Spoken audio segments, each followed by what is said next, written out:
Nagsimula ang lahat sa eskwela, nagsama-samang 12 sa kalokohan at sa tuksuhan, hindi maawat sa isa't isa.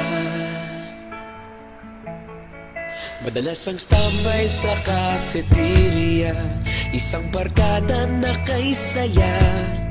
Laging may hawak-hawak na gitara, konting udyok lamang kakanta na. Kay simple lamang ng buhay nun, walang mabibigat na suliranin. Problema lamang laging kulang ang datong.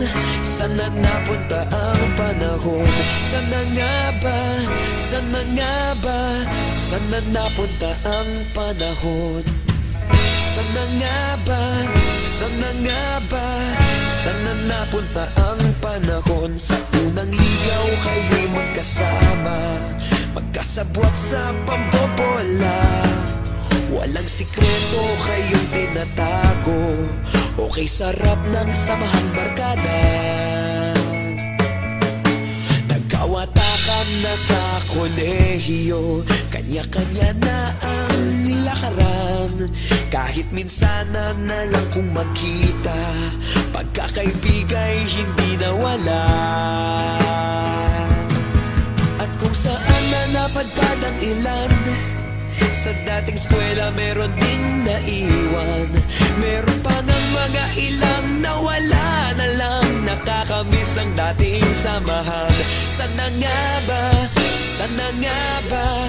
Sana nga bang barkada ngayon? Sana nga ba? Sana nga ba? Sana nga bang barkada ngayon?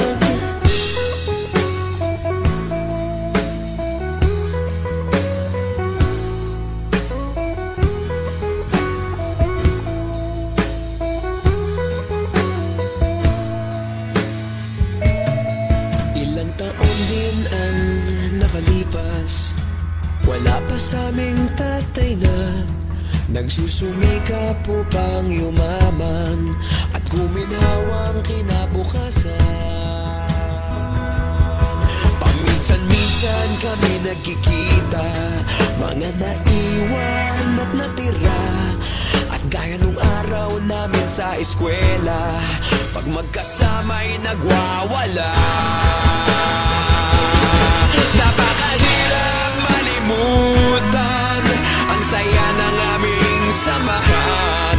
Kahit lumipas ng ilang taon, magkabarkada pa rin ngayon. Magkaibigan, magkaibigan, magkaibigan pa rin.